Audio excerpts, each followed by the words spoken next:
Bienvenue dans la chaîne Mathématiques Sciences. Aujourd'hui, je vais présenter et expliquer une nouvelle vidéo, une vidéo tout simplement pour les premières spécialités mathématiques, et dans cette vidéo donc pour les premières spé maths. Ici donc je vous propose d'aborder un second chapitre qui est un chapitre extrêmement important donc concernant le produit scalaire. Alors donc chapitre extrêmement important concernant le produit scalaire. En général, c'est le chapitre qu'on fait juste après les fonctions polynômes du second degré, mais après selon les profs, peut-être que vous n'allez pas le faire juste après les fonctions polynômes. Et donc peut-être que vous allez le faire en milieu d'année après avoir fait la trigonométrie, ok? Parce qu'encore une fois, il y a certains éléments de trigonométrie, donc ils vont être reliés justement à ce chapitre-là. Et réciproquement, certains éléments de ce chapitre-là qu'on a appris sur la trigo, qui vont être reliés au chapitre donc du produit scalaire, ok? Voilà. Et au chapitre de trigo, que l'on va aborder nous par contre au mois de mars. Parce que tout simplement, il viendra dans un petit peu plus longtemps. Alors, du coup, produit scalaire, qui dit vecteur, ok? Et pour faire du produit scalaire, justement, on va avoir besoin de vecteurs. Donc, ce serait justement très judicieux de rappeler ce que c'est qu'un vecteur et surtout comment on le caractérise. Encore une fois, petite parenthèse, la notion de produit scalaire, on va l'utiliser en physique-chimie, ok? Donc c'est pour ça que je vous dis, c'est un chapitre quand même, certes c'est compliqué parce qu'il y a pas mal de formules, et là, et la difficulté de ce chapitre de bien manipuler les formules, mais je pense que vous commencez à avoir l'habitude avec l'aspect physique-chimie de manipuler les formules. Et deuxième difficulté, ça va être surtout que c'est un chapitre qui va être très utile en spécialité physique-chimie pour la suite, en première. Donc si je prends un vecteur AB, donc ce vecteur AB, son nom c'est AB, ok? Donc c'est A, vous mettez la seconde lettre, B.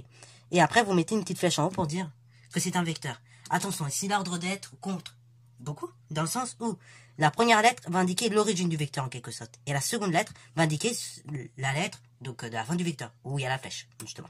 Ce vecteur donc va caractériser par différentes choses. Donc, on va caractériser par la direction. Donc la direction, c'est tout simplement une droite. Ici, donc, c'est la droite par laquelle passe ce vecteur AB, c'est-à-dire donc la droite AB. Si ça aurait été si on aurait un vecteur U, ça aurait été la droite sur laquelle passe le vecteur U. Ensuite, le sens. Le sens, c'est de quel point vers quel point. Donc ici, ça sera du point A vers le point B. Ok? D'où encore une fois, je le répète, justement, d'où encore une fois, j'insiste là-dessus, sur cette notation. Vecteur AB noté comme vous voyez là, c'est pas la même chose que vecteur BA. Ce sont deux vecteurs opposés. Vecteur BA, c'est le vecteur qui part du point B et qui va vers le point A. Vecteur AB, c'est le vecteur qui part du point A pour aller vers le point B.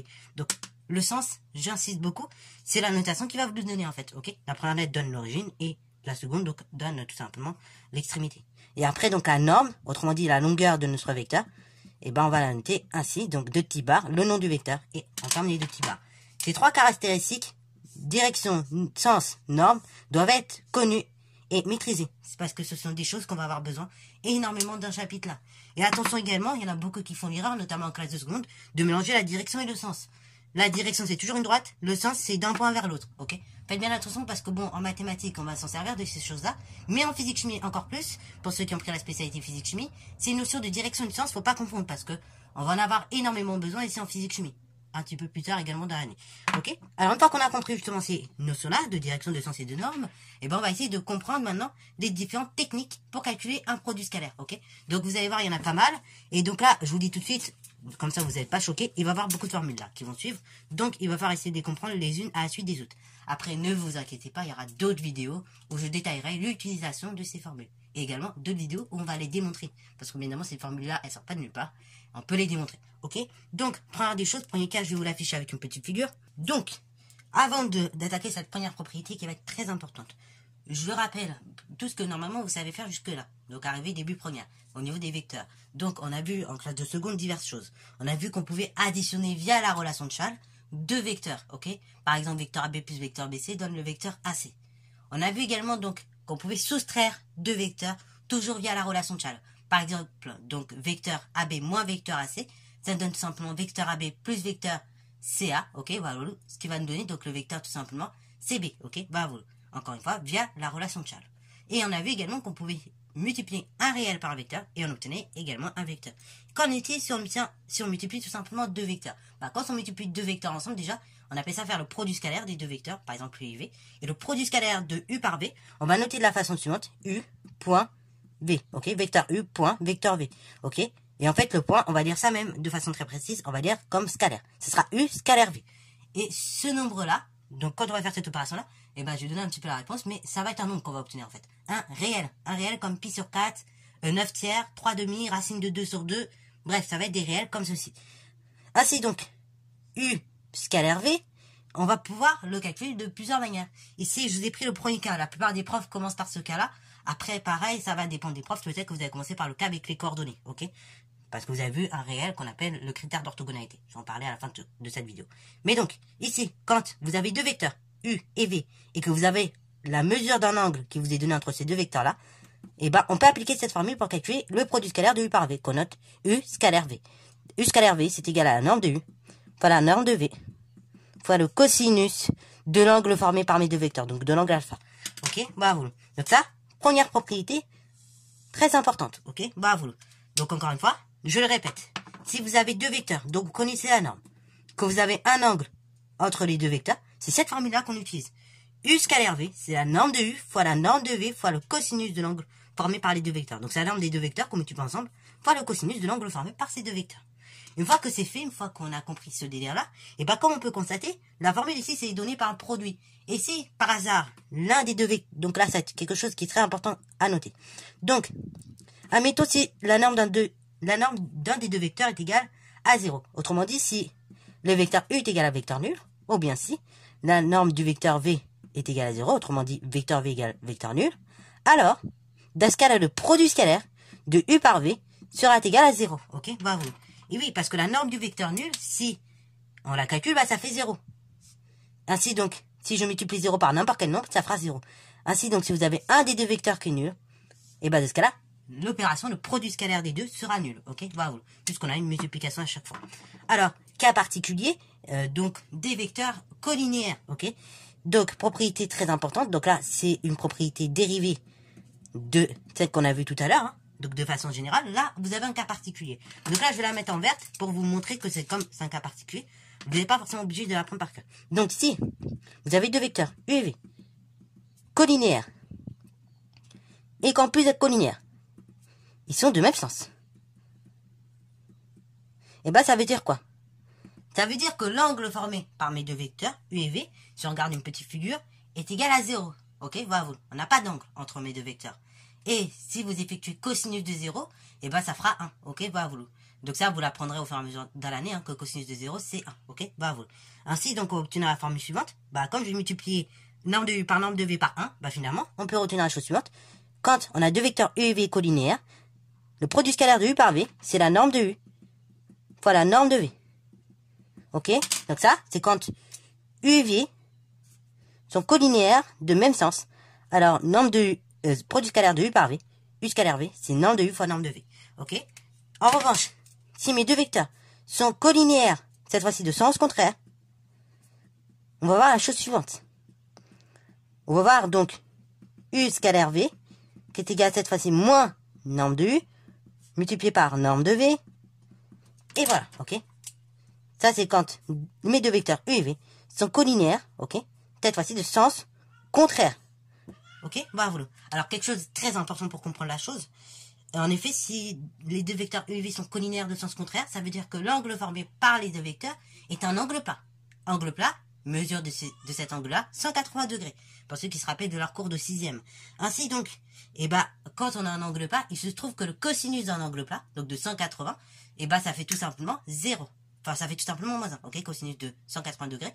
Donc, autrement dit, de pi radian, ça fait donc tout simplement moins 1, ok, voilà. Quand on avait cosinus de 0, ça faisait 1, cosinus de pi radian, autrement dit 180 degrés, et ben ça fait tout simplement la chose suivante, ça fait donc moins 1, ok, voilà. Et cas particulier également, dernier cas que je vais vous donner, quand on a cosinus de pi sur 2 radian, autrement dit d'un angle de 90 degrés, et ben donc ça fera tout simplement un angle, donc ça fera un cosinus pardon qui fait 0, ok, voilà. Donc également, si vous avez un cosinus de 90 degrés, ça fait 0. Et ainsi, donc tout le produit scalaire sera égal à 0. Ok, bravo. Alors, donc ça c'est pour quand on a deux vecteurs collinéaires. À la suite de ça, donc on va noter quelques propriétés déjà qui vont être très... Donc là, ces deux propriétés-là, encore une fois, c'est quand on a des vecteurs collinéaires. Ok. Donc soit vous les apprenez par cœur, hein, mais vous n'êtes pas obligé de les apprendre. Du temps, vous apprenez cette formule-là, qui est surlignée en bleu par contre. Ok. Dans le sens où si vous faites cosinus de 0 degré, 180 degrés, bon, vous allez obtenir forcément un résultat qui va être exactement le même que celui-là ou celui-là. Ok, voilà. Donc en fait, ça ne nous dérangera pas dans le calcul. Ok, c'est juste que ça, c'est plus court que de mettre ça. Si on s'aperçoit que les vecteurs sont collinéaires. Donc ça, pareil, on traitera en exercice. On verra quand on a des vecteurs collinéaires ou pas. Si on utilise l'une des deux, ou si on utilise tout simplement cette formule de façon générale. Ok, cette formule d'ailleurs est vraie si on se place dans un plan ou dans un repère. Ok, donc voilà, ça peut être utile également. Alors, donc, maintenant qu'on en est là, donc on va mettre quelques propriétés sur tout ce qui concerne la symétrie et la bilinéarité du produit scalaire. Au niveau de la symétrie et de la bilinéarité. Donc on va commencer au niveau de la symétrie. Donc si je fais par exemple U scalaire V, c'est la même chose que V scalaire U. En fait, 3 fois 2, vous êtes bien d'accord, c'est la même chose que 2 fois 3. Donc, on peut interchanger comme ça les nombres réels quand on les multiplie. Et bah de même, quand on calcule des produits scalaires, on peut interchanger les vecteurs. Donc là, on a bien tout simplement symétrie du produit scalaire. Ok, bravo. Donc ça prend des choses. Deuxième des choses. Par exemple, si j'ai U scalaire, donc vecteur V plus W, là pareil, on va voir ce qu'on appelle bilinéarité. Ok, bilinéarité ou bien distributivité. Donc là, c'est la distributivité classique qu'avec des nombres classiques. Ok, donc ce sera U scalaire V plus U scalaire W. Donc là, pareil, première formule de bilinéarité. Alors bah du coup, on peut en déduire les formules d'identité remarquable. Par exemple, si j'ai la chose suivante. Donc si j'ai la chose suivante, par exemple, norme de U plus V au carré, ce sera donc la norme de U au carré, plus 2 fois norme, ce sera 2 fois donc le produit scalaire de U par V, plus donc tout simplement la norme de, ce sera donc la norme de V au carré. Ok, bravo. Et également donc, propriété extrêmement intéressante, du coup pour bien comprendre ça, si je fais le produit scalaire de U par U, ça fait donc tout simplement U carré, c'est-à-dire la norme de U au carré. Ok. Et là maintenant vous comprenez mieux d'où sort cette vous comprenez mieux la propriété d'avant. Ok, bravo. C'est-à-dire que U au carré, vecteur U au carré, c'est tout simplement norme de U au carré. Ok, vecteur V au carré, bah c'est la norme de V au carré. Ok, bravo. D'ailleurs ceci, donc norme de U au carré ou bien U au carré, on appelle ça le carré scalaire. Ok, bravo. Également donc quelques propriétés. Dernière propriété, c'est quand vous avez un réel multiplié par un vecteur et que vous voulez faire le produit scalaire. Par exemple U scalaire, donc KV, comme ceci. Ceci est égal à la chose suivante. Ça sera égal à K multiplié par tout simplement U scalaire V. Ok, donc là pareil, formule très intéressante. Et dans le cas particulier où justement, donc on va mettre si K égale moins 1, alors dans ce cas particulier, donc par exemple si j'ai tout simplement U, donc scalaire moins V, ce sera donc égal à la chose suivante, moins U scalaire V. Donc là pareil, la parenthèse, elle est permutable. Ok, voilà. C'est-à-dire comme on a que des produits, en fait, vous pouvez très bien mettre la parenthèse donc au niveau des vecteurs, ou juste entre un réel et un vecteur. Ou bien vous pouvez ne pas la mettre d'ailleurs, ok, bravo, puisqu'on est sur des multiplications, donc on a le droit de permuter, ok, bravo. Donc ces propriétés-là, pareil, je les ai toutes surlignées, elles seront à prendre par cœur, elles vont vous servir dans les exercices, ok. Elles vont beaucoup servir d'une façon ou d'une autre, de façon directe ou de façon indirecte, pour compléter un raisonnement, ok, bravo. Alors, quatrième propriété, maintenant, donc on a vu comment on pouvait calculer des produits scalaires, de façon générale, avec des angles et des vecteurs. Maintenant, on va s'intéresser à voir comment on peut calculer justement des produits scalaires avec tout simplement des normes. Et quatrième propriété, et on va dire sa jumelle, donc propriété 4, c'est que U scalaire V, c'est égal donc 1 demi de la norme de U au carré. Ok, de la norme de U au carré, plus, enfin du vecteur U, plus le vecteur V au carré, moins norme de U au carré, moins norme de V au carré. Ok. Et justement, conséquence de cette propriété. Du coup, la conséquence de cette propriété, c'est qu'à cette formule, on va pouvoir y associer une formule qui lui est sœur. Donc ainsi, deuxième formule qui lui est sœur, U scalaire V, c'est égal donc 1 demi toujours, cette fois-ci de la norme de U au carré, plus la norme de V au carré, moins la norme de U, moins V au carré. Donc là, pareil, faites très attention ici quand vous allez manipuler ces formules. Il faut faire très très attention. Cette formule va être manipulable, elle va être utilisable dans le cas où, justement, je pourrais regrouper facilement, additionner facilement mes vecteurs U et V via la relation de Chasles. Ok. Par exemple, si j'ai vecteur AB et vecteur BC, bah, je peux les additionner facilement avec la relation de Chasles. Ok.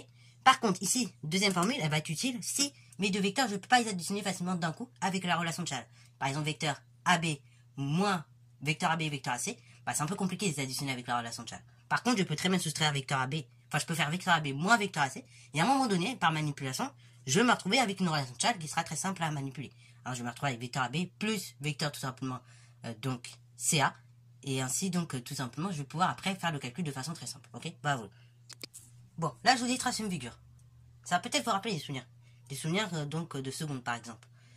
Et oui, là, sans savoir, je vais vous parler de projection orthogonale. Donc, pour ceux qui l'auraient pas fait en seconde, parce que les profs n'ont pas fini les programmes correctement, on va dire 2 mots sur cette notion. Notion qui n'est pas très compliquée, honnêtement. Et si vous l'avez pas fait en seconde, c'est pas trop grave. Donc, il suffit juste de comprendre la notion, en fait. Et après, une fois que vous avez compris la notion, bah, après, il faudra être capable de repérer si on peut faire des projections orthogonales. Donc, si je prends un point C, ok? Donc, un point C, et que je décide, tout simplement, de mesurer la distance entre le point C et la droite AB. Et bah, qu'est-ce qu'on va faire? On va tout simplement réaliser la perpendiculaire à la droite AB, passant par le point C. En fait, le point d'intersection entre la droite AB et la perpendiculaire à la droite AB, passant par le point C, et bah, ce point-là, qu'on va nommer d'ailleurs H, juste ici, c'est ce qu'on appelle le crochet orthogonal du point C sur la droite AB, ok? Et donc, c'est vraiment le point d'intersection entre la perpendiculaire à la droite AB et, tout simplement, donc, le point C, ok? Bravo. Et d'ailleurs, petite remarque, il a été vu en seconde que la distance la plus courte entre la droite AB et, tout simplement, donc, le point C, ok? Bravo. C'était tout simplement le segment, donc, HB avec le point H, proche orthogonal, donc, de notre point C sur la droite AB, ok? Bravo. Bon, fermeture de la parenthèse. Pourquoi je vous parle de ça? Parce que, tout simplement, par moment, alors, mettons, on veut calculer le produit scalaire vecteur AB, vecteur AC. Et que justement, je ne connais pas l'angle ici. Par contre, en revanche, on me dit que le point H, c'est le crochet orthogonal du point C, sur la droite AB, et je connais non seulement la norme de A, du vecteur AH, et la norme du vecteur AB. Ce qui est nickel. De ce cas-là, à l'aide des propriétés que je vais vous citer sur la projection orthogonale, on va pouvoir calculer comme ça, bah justement, des produits scalaires. En effet. Donc, soit le point H, donc, soit H, projeté orthogonal, donc, de notre point C sur la droite AB. Si on veut calculer le produit scalaire, donc AB, scalaire AC, ceci sera égal, donc, à la norme du vecteur AB, multiplié par la norme, en fait, du vecteur AH. Si, et seulement si, il se passe la chose suivante. Si et seulement si, donc, l'angle alpha que j'ai représenté ici, il est compris entre 0 et 90 degrés. Donc, si et seulement si, alpha est compris entre 0 et 90 degrés. En revanche, si on veut calculer le produit scalaire, AB scalaire AC, que l'angle alpha est plus grand que 90 degrés, ce sera donc moins norme de AB, enfin norme du vecteur AB, fois norme du vecteur AH, si et seulement si. Donc l'angle alpha, il est compris entre 90 degrés et 180 degrés. Ok? Alors, cette propriété s'explique de façon très simple. Hein. Comment on arrive à cette propriété? Tout simplement, en fait, si l'angle alpha il est compris entre 0 et 90 degrés, bah votre projeteur orthogonal du point C sur la droite AB, et bah il sera toujours dans la zone entre A et B. Ok, donc il sera dans cette portion-là. Et ainsi, bah, on aura bien deux vecteurs collinaires, AH, puis AB, de même sens. En revanche, si tout simplement l'angle alpha il est plus grand que 90 degrés, donc voilà, et bah votre projeteur orthogonal du point C sur la droite AB va tout simplement se trouver de ce côté-là, ok? Et ainsi, en se trouvant de ce côté-là, votre projeteur orthogonal donc du point C sur la droite AB, et ben ainsi, il va se passer la chose suivante, c'est qu'on aura deux vecteurs, donc ici AH et AB, qui seront donc collinaires, mais cette fois-ci de sens contraire. Donc d'où les formules que vous voyez juste là. Ok, donc ça c'est seulement si le point H est projeteur orthogonal de C sur la droite AB. AB scalaire AC est égal à norme de AB fois norme de H. Donc si et seulement si l'angle alpha est compris entre 0 et 90 degrés. Et AB scalaire AC, c'est égal moins norme de AB fois norme de AH, si et seulement si, donc l'angle alpha il est compris entre 90 et 180 degrés. Ok, bravo. Ça, c'est dans le cas de la projection orthogonale. Maintenant, le dernier cas, qui va être un peu plus amusant, ça va être dans le cas tout simplement dans un repère. Ok. Alors, dans un repère, bah, si on veut calculer un produit scalaire, et bah, ça va être très simple. Donc, dans un repère, donc propriété numéro 6, qui est la toute dernière. Donc, dans un repère, ici, attention, il faut qu'il soit orthonormé. Ok. Enfin, orthonormé, même orthogonal, minimum. Donc, dans un repère orthogonal, avec les vecteurs U, de coordonnées x, y, et le vecteur V de coordonnées x', y', le produit scalaire de U par V, c'est égal à la chose suivante. C'est égal donc le produit des abscisses, x fois x'. Hein, donc vous prenez les abscisses de chacun donc des vecteurs, et vous les multipliez ensemble, plus le produit des ordonnées, donc plus y fois y'. Ok, bravo. Et ça vous permet d'avoir le produit scalaire de vos deux vecteurs. Ok. Alors justement, ce réel-là, x fois x', y fois y', ce réel-là, il a un nom particulier. On appelle ça le critère, non pas de collinéarité, mais le critère d'orthogonalité. Ok? Donc, ce critère d'orthogonalité, c'est ce réel-là. Ok? Et justement, par moment, et bah, pour commencer le chapitre sur produit scalaire, bah, on parle du critère d'orthogonalité. Et justement, je vais y venir sur ce critère d'orthogonalité, puisqu'il va avoir une propriété très importante. Cas particulier. Cas particulier, qu'est-ce qui se passe? Si le réel x fois x' plus y fois y' est égal à 0, ça veut dire que le produit scalaire de u par v est égal à 0. Autrement dit, vos deux vecteurs u et v sont donc, non pas collinéaires, attention, mais orthogonaux. Alors, voilà, donc ça, si vous avez produit scalaire de u par v qui est égal à 0, ça veut dire que les vecteurs u et v sont orthogonaux. Et cette propriété est réversible, on peut l'avoir dans l'autre sens. Si les vecteurs u et v sont orthogonaux, je vais y arriver, le produit scalaire des deux est égal à 0. Autrement dit, dans un repère, bah, si ce réel-là est égal à 0, le critère d'orthogonalité est égal à 0, et ben on a tout simplement des vecteurs orthogonaux. Et de même, dans ce cas-là, si, tout simplement, les droites AB, la droite AB est perpendiculaire à la droite CD, ça veut dire quoi? Ça veut dire que le produit scalaire du vecteur AB par le vecteur CD est égal à 0. Ok? Ça également, propriété très importante qui va vous servir énormément en exercice. Pour démontrer que deux droites sont perpendiculaires, on va tout simplement prendre les vecteurs directeurs donc de chacune des droites, on va calculer le produit scalaire. Et s'il vaut 0, ben, dans ce cas-là, ça veut dire que tout simplement vos deux droites sont perpendiculaires. Et donc le produit scalaire est égal à 0, d'ailleurs d'une part, et surtout que vous avez des vecteurs orthogonaux. Ok? Bravo. Alors attention également, il y en a beaucoup qui font l'erreur. Là, j'ai parlé d'orthogonalité, à pas confondre avec la collinéarité. Ici, on avait vu qu'en seconde, si tout simplement U et V étaient collinéaires, donc si U et V sont collinéaires, on avait la chose suivante, ok? On avait l'égalité suivante qui était vérifiée, donc le déterminant est égal à 0. Autrement dit, donc le réel, regardez, x multiplié par y'. Donc x, y' moins le réel, donc y', enfin non, c'est y multiplié par x', moins y fois x' est égal à 0, ok? Attention, là, c'est pas exactement le même réel. Et ce réel-là, donc x fois y' moins y moins fois x', ce réel-là, on appelle ça le critère, non pas d'orthogonalité, mais de collinéarité. Certains en ont peut-être déjà entendu parler en classe de seconde. Voilà, donc pour démontrer qu'on a deux vecteurs collinéaires, il suffit tout simplement de démontrer que le déterminant, donc le réel x fois y' moins y moins fois x' est égal à 0. Donc critère de collinéarité, autrement dit le déterminant de u et de v. Ok? Voilà, voilà. Donc c'est tout pour cette vidéo. Alors je sais qu'elle est longue, conséquente, il y a beaucoup de formules.